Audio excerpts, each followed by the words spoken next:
আটকে দেওয়া হলো বিজেপি নেতা জিতেন্দ্র তিওয়ারির গাড়ি। গাড়ির বৈধ কাগজপত্র থাকলেও জিতেন্দ্র তিওয়ারি এলাকার ভোটার নয়। এই অভিযোগে পাণ্ডবেশ্বর বিধানসভার হরিপুরের কাছে পুলিশ পাণ্ডবেশ্বর প্রাক্তন বিধায়ক বিজেপি নেতা জিতেন্দ্র তিওয়ারির গাড়ি আটকে দেয়।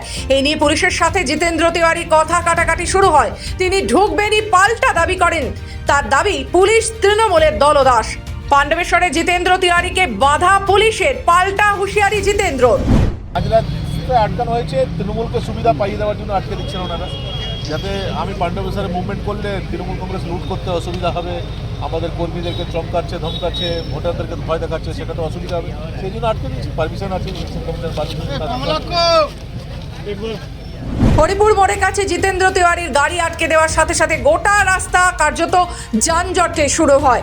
আটকে যায় যান চলাচল। ছুটে আসে আসানসোল দুর্গাপুর পুলিশের পদস্থ কর্তারা, কিন্তু জিতেন্দ্র তিওয়ারি সব জানিয়ে দেয় তাকে পুলিশ বৈধ কাগজপত্র থাকা সত্ত্বেও আটকে রাখে। ফোনে অঞ্চলের তৃণমূল বাহিনী ত্রাস সাহায্য করতে থাকে।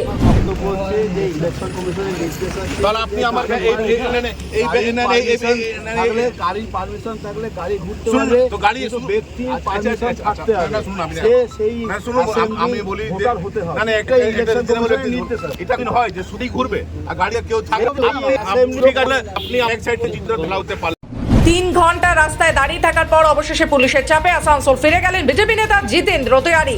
এলাকা ছাড়া পূর্বে পুলিশের বিরুদ্ধে উপড়ে দিলেন ক্ষোভ।